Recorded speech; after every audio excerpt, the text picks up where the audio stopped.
Alrighty, hello again. Today we're going to talk about multi-step inequalities, right? So these are going to be multiple steps. They might have variables on both sides, right? And they're going to be pretty similar to what we were just learning about recently on multi-step equations. So here are our steps, right? Most of them look pretty much the same, right? Because they are the same as the equations. The only last one, like that one down at the bottom there, is the only step that might be a little bit different. So our first thing that we're going to do is we're going to distribute to clear any parentheses that we might have, right? So, if you have parentheses, be on the lookout. Can we distribute and get rid of them? After that, you might not always need to do this step, but I would take a look to see if you have any like terms that you can combine, right? They need to be on the same side of the equal sign, and they need to have the same variables with the same exponents on those variables, right? So combining like terms, you're not doing the opposite thing. They're already on the same side. You're either going to add or subtract them together just to smush them. After that, we want to move all of our variables to one side by adding or subtracting, right? So I want all my x's to be either on the left or have all of my x's over on the right.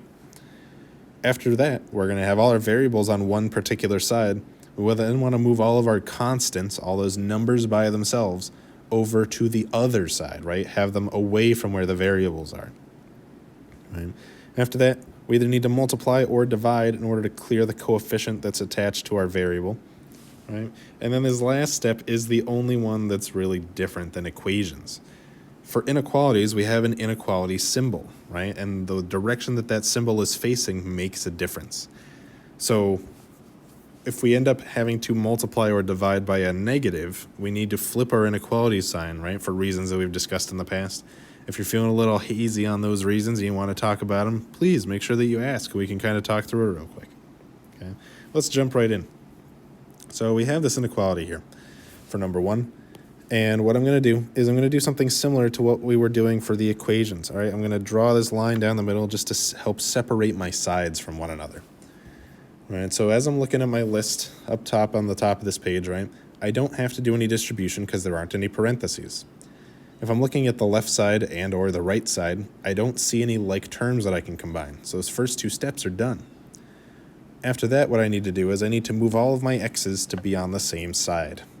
So what I'm going to do is I'm going to take these 5 x's on the right side and I'm going to subtract them from over there so that I can move them over to the left, which means I'm going to have to subtract 5x to keep everything nice and even. Okay. So we have 12x minus 5x leaves us with 7x there. That 25, nothing happened to it. And then here's a tricky thing. Don't accidentally turn your symbol into an equal sign, right? I'm bound to do it probably at least once during all this, but it's real easy to make that mistake. Those 5x's are gone on the other side. We canceled them out, which is what we wanted. And then we're left with just a positive 60. Right? So after this, right, all of my variables are now over on the left side where the x's are, right? What I need to do is I need to move everything that's not an x over to the right side, which means that 25 has to go over there. So because it's plus 25, I'm going to do the opposite. I'm going to subtract 25 from both sides. Right? We're going to get 7x less than, right, because those 25s are just gone. 60 minus 25 is going to leave us with 35. Right? And so far, I know we've been working with negative numbers. We do not need to flip our symbol in the middle because we didn't multiply or divide by a negative yet, right? Very last step, we have that 7 in front of x. That's 7 times x. We need to undo the times, so we're going to divide by 7 on both sides to get rid of that. When we do that, those 7s are gone. We get just an x. 35 divided by 7 is 5. And then this is a good chance to check and see if you need to flip your symbol, right? So I just divided, but I divided by a positive number. So everything's still hunky-dory. We leave our symbol facing the same way. And x less than or equal to 5 is our answer, right? So again, same exact process as what we were doing for multi-step equations, right? Except with that last little check at the end, whenever we multiply or divide, just to make sure we don't need to flip our symbol, right? Something I do want to mention is that we are going to be distributing. Distributing is multiplying, but it's only taking place on one side, right? If you distribute a negative number on one side, you do not need to flip your symbol. Right? It's only when you multiply or divide on both sides by a negative that you flip it. So what I could do, pause here, try out number 2 on your own, right? It's pretty similar to what we were just doing on number 1. In fact, it might even be a little bit simpler because the numbers are a little smaller, right? Give this a go. So hopefully you paused and tried that out, right? I'm going to start off the same way. I'm going to give myself that line down the center to separate my sides. I'm then going to start moving some things around, right? I don't need to distribute because there's no parentheses. I don't have any like terms to combine that are on the same side. So what I'm going to do is I'm going to move all my variables to one place. So what I'm going to do is I'm going to take this x over on the right side, and I'm going to subtract x from that side so we can cancel it out. I again need to do the same thing over on the left. So negative 4x's minus another one brings us to negative 5x's there with a plus 2.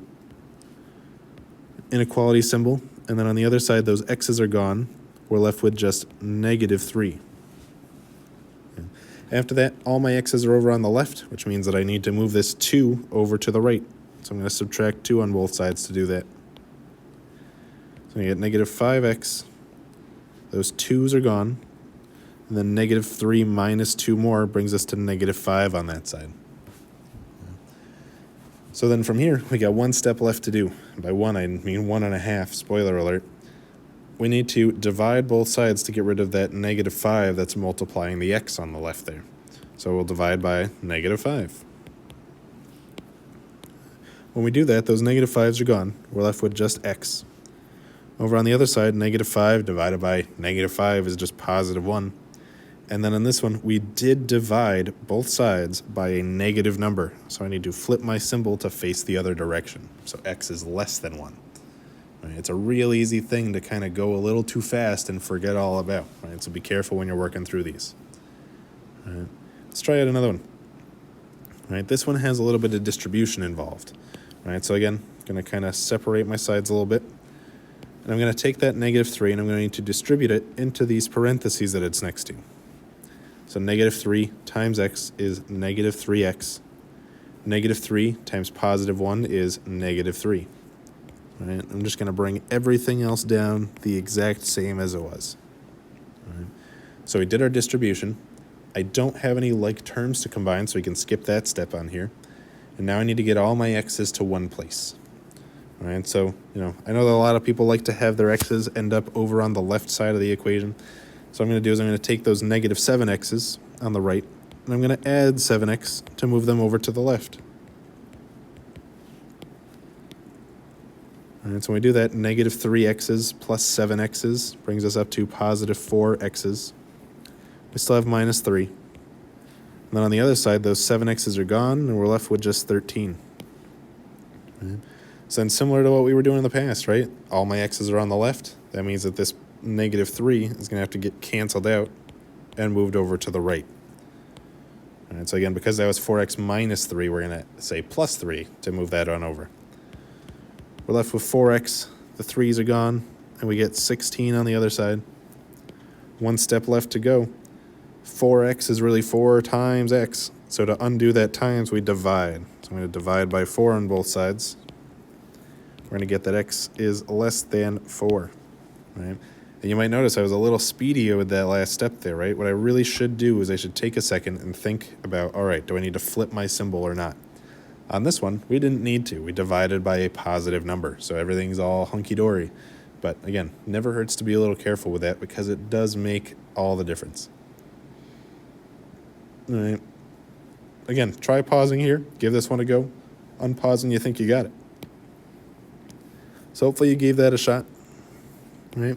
Let's talk through it together. 5 times 3x and 5 times 3, right?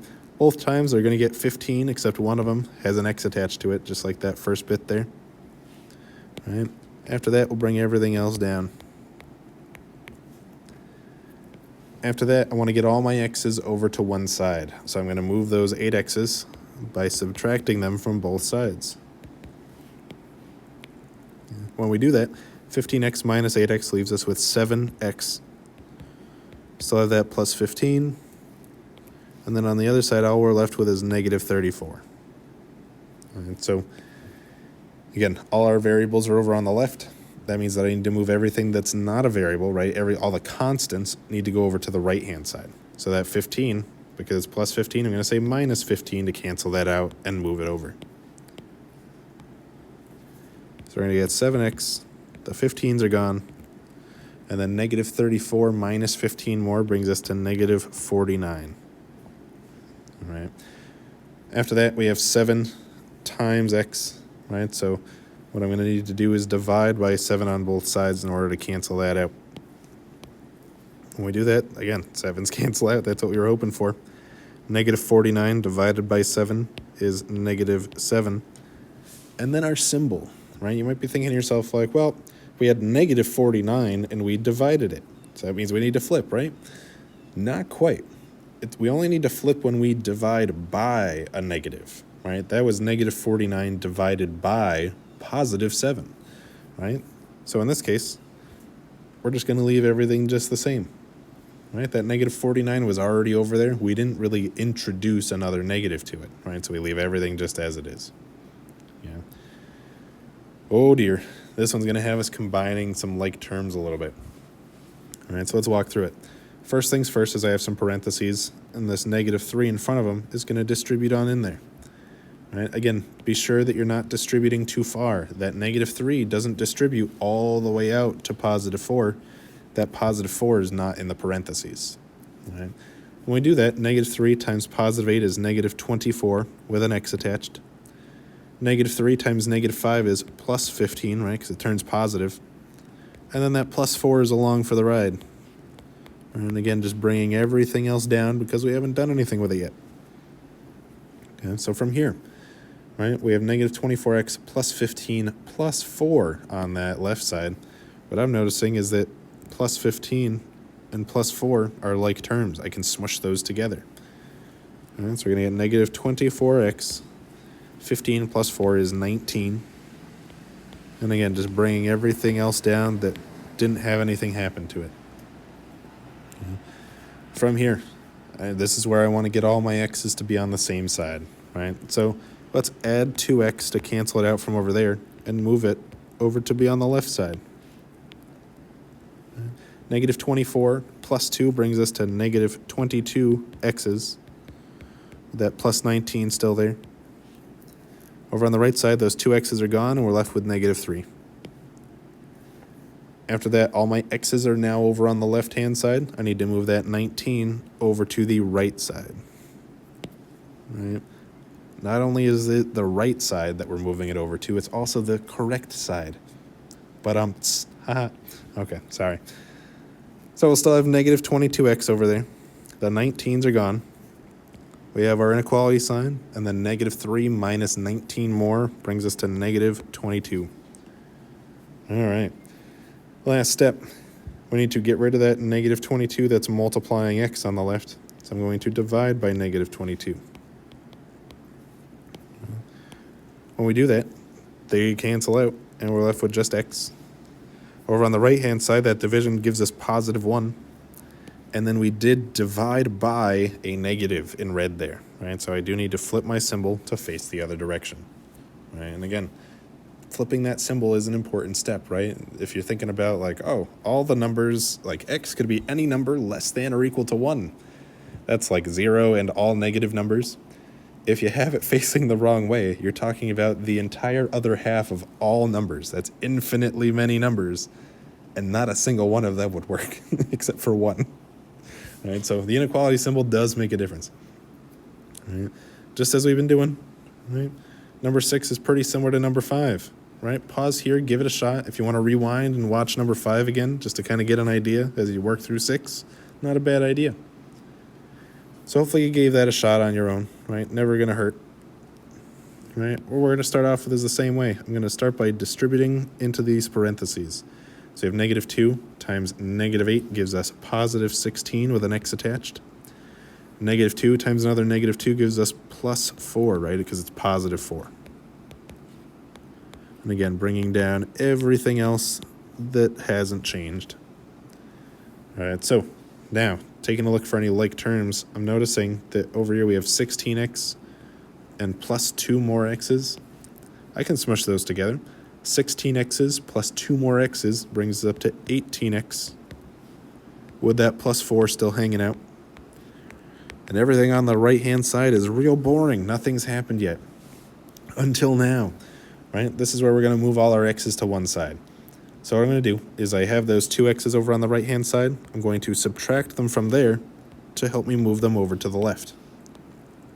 All right, so 18 minus 2 is 16 with an x, plus 4. On the other side, the two x's cancel out, and we're left with just 20. So all my variables are over on the left-hand side. I need to move all of my constants, meaning that 4, over to the right-hand side. All right, so on that step, what I did is I subtracted 4 to cancel out the plus 4 that was there. So those are gone. We're left with just 16x over there. On the other side, we get 16. All right, after that, one step left, we have to get rid of the 16 that's multiplying x. So we're going to divide by 16, doing the same thing on the other side. Running a little short on space there, but I think we can squeeze it in. Those 16s are gone. We're left with just x. 16 divided by 16 is just 1 on the other side. And then we divided by a positive number, so our symbol stays the same. All right. So hopefully these are seeming like not like the absolute worst thing we've ever done, right? They're not super easy, I'll give you that, right? But, we've certainly gone through worse. So take it one step at a time. Let's see where this one goes. So for number 7, again, what I'm going to do is I have some distribution to do, right? I have parentheses on both sides that I need to take care of. All right, so this -4 is going to go into this set of parentheses. This +4 is going to go into that set of parentheses on the other side. All right, so -4 times x in the red is -4x. -4 times +6 is -24. All right. On the other side, 4 times 6 is 24. 4 times -2 is -8 with an x attached. So this is kind of what I was mentioning a little bit before, right? In the red, we multiplied by -4, right? We multiplied by a negative number. But we didn't do that to both sides, right? All we did was we distributed it into the parentheses that were already on the left side. All right, so in this case, we do not need to flip our symbol. All right. So from here, what we're going to do is I'm going to move all my x's to be in one place. So I'm going to take these -8x's. I'm going to add 8x to help me move them over to the left. All right. So -4 plus 8 brings us up to +4x's. And then everything else stays the same except those 8x's are gone. After that, all my x's are on the left. I'm going to move all of my constants, meaning that -24, over to the right. Because it's -24, I'm going to add 24 to get rid of that. And again, I need to make sure I do the same thing to the other side as well. So you have 4x is greater than or equal to 48. After that, 4 times x, we need to undo that 4 times. So we divide by 4. So we'll get x, the other side will give us 12, and we divided by a positive number, so the symbol stays facing the same direction. Okay. So, again, I'm hoping these are seeming a little bit like pretty okay. I know we're adding steps on as we go, right? But hopefully the steps don't seem super terrible, right? It's all the same stuff that we've been practicing with so far. Yeah. So, on the next page, right, try out number 8. It's pretty similar to number 7. So again, if you want to go back and rewatch that, feel free to do that.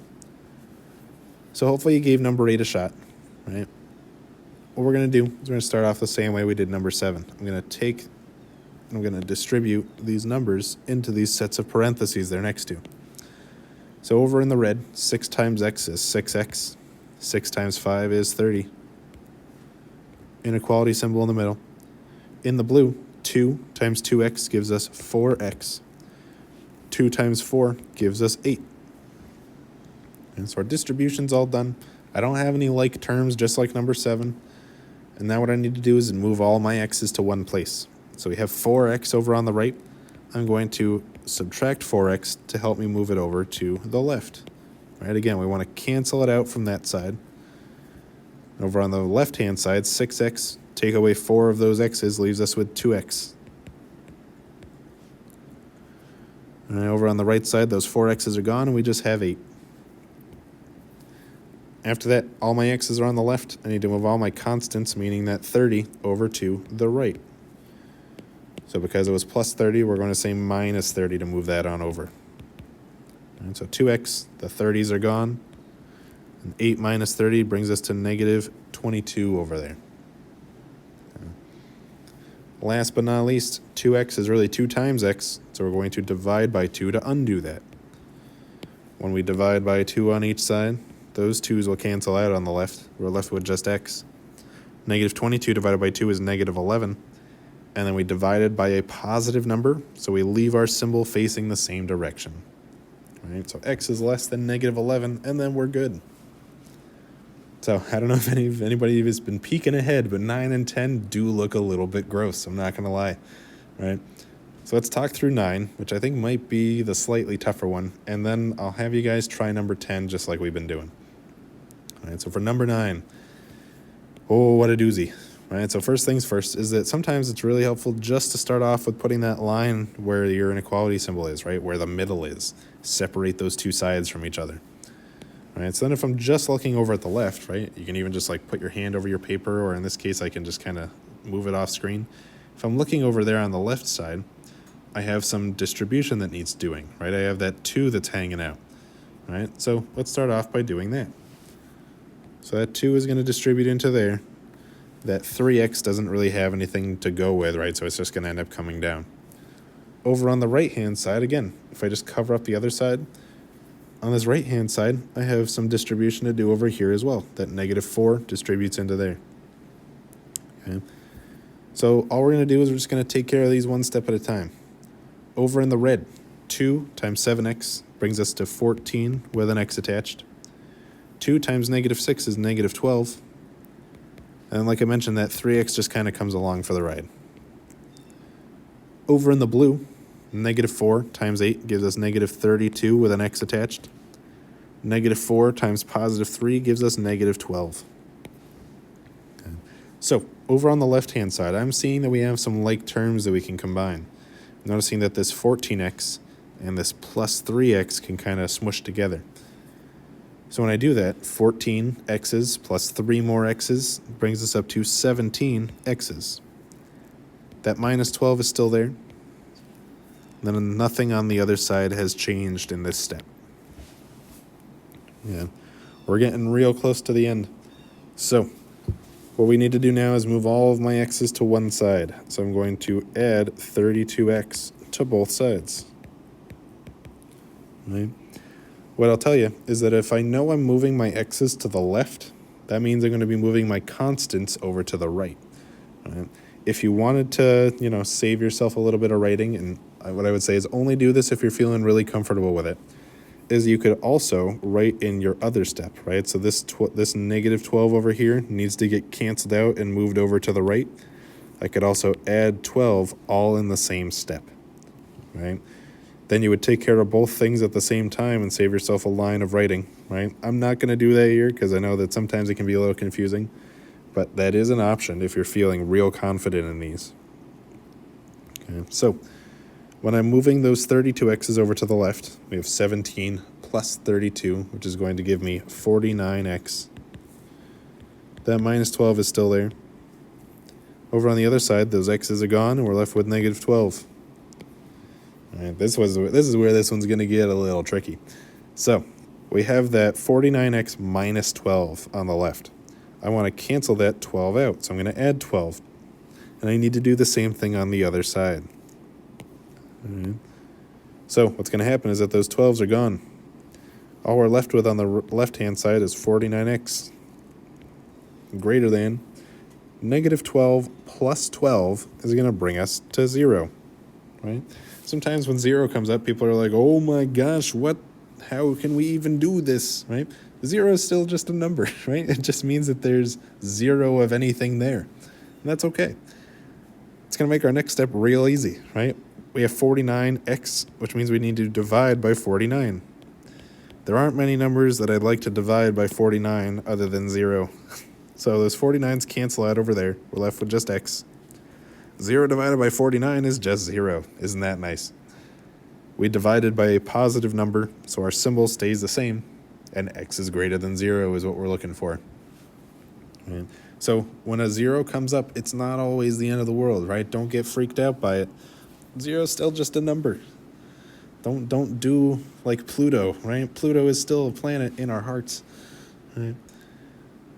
So again, try out number 10, right? It's pretty similar to number 9. If you get a little bit tricked up, it's okay. Hopefully you gave that a shot. What I'm going to do here is I'm going to start off the same way. I have some distribution to do on both sides. So I'm going to take care of that first. Over in the red, -3 times x is -3x. -3 times -6 is positive 18, so we'll say plus there. Leaving our symbol the same, we have -5 to start things off. 4 times 4 in the blue gives us plus 16. And then 4 times -x gives us -4x, right?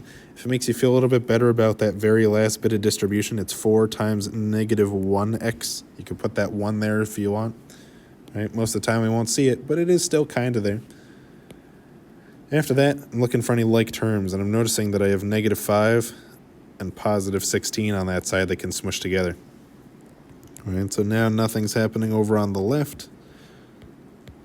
Over on the right-hand side, -5 plus 16 brings us up to positive 11.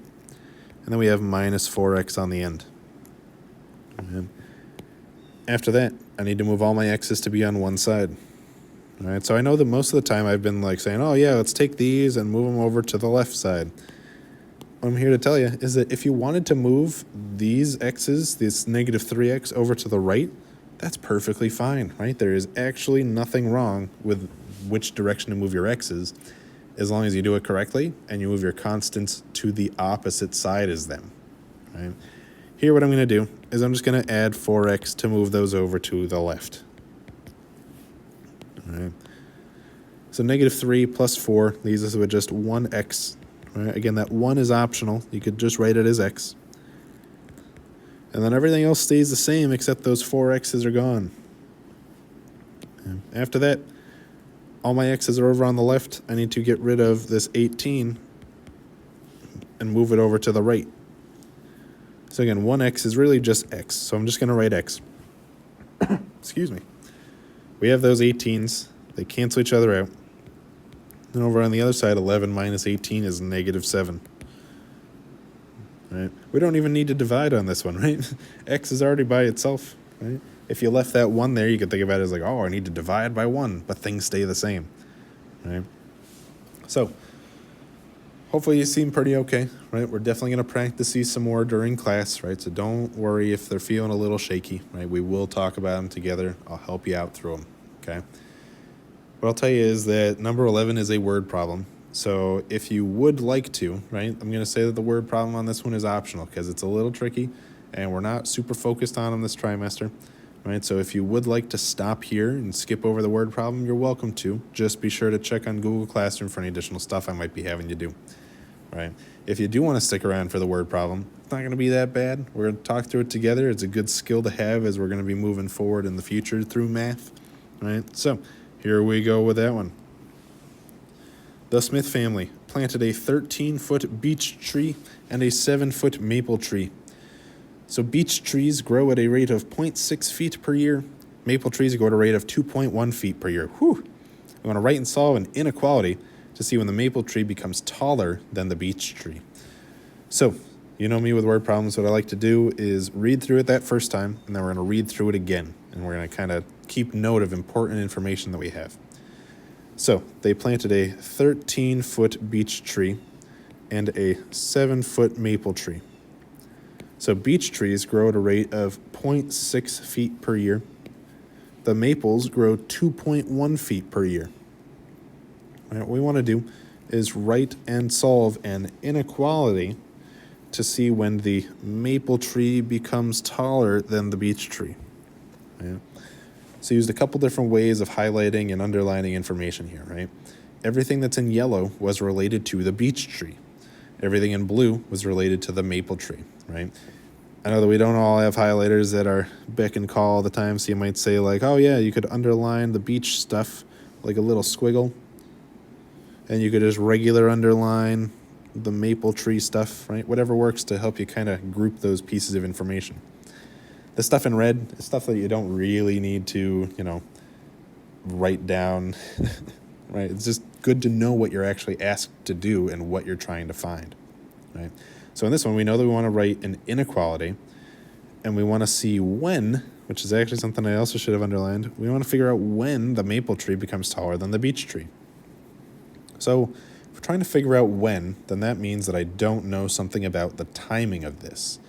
All right, so if I take a look back through the problem, the only thing that it mentions in terms of time is years, right? We have the rate of growth of the trees given in terms of years. So what I'm going to do is I'm just going to say that y is equal to the number of years.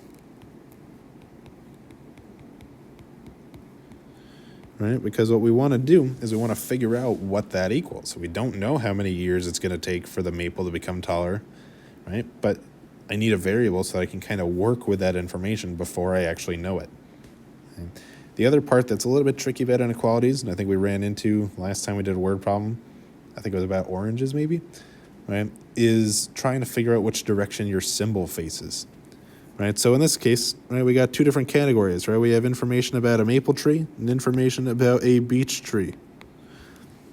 We want to figure out when the maple tree becomes taller than the beech tree. Right, so if we want the maple to be taller, then it should be greater than the beech tree. Okay, so what we're going to do here is I'm going to zoom in a little bit just so we can have a little bit more space to talk about. So the maple tree was in blue, the beech tree was in yellow. So I kind of went a little reverse on that, but that's okay. What I'm going to do is I'm going to collect all my information about the maple over on the left side and everything about the beech tree over on the right. So for the maple tree, right, the maple tree it started at 7 feet when they planted it, and then it's growing 2.1 feet per year. So it's telling me, all right, I was at 7 feet, and then I'm growing, right? I'm adding on 2.1 feet per year. All right, so something we've talked about in the past is the word per, P-E-R. It's really like a big clue for us to tell us like, oh, yep, here's a rate of change. Be careful here, right?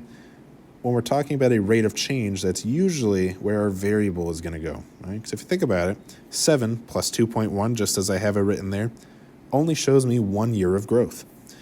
If I wanted to show a second year, I'd have to add on 2.1, and then a third year, 2.1, and then a fourth year, 2.1, right? We'd have to keep on going with that for who knows how many years. So the way that we can represent that instead is we can do 2.1 times the number of years, which in this case we know is y, right? We set up that variable. So 2.1 feet per year is telling me 2.1 times the number of years. Over on the right-hand side, it's the same thing for the beech tree. It starts at 13 feet. We're growing by 0.9 feet per year, right?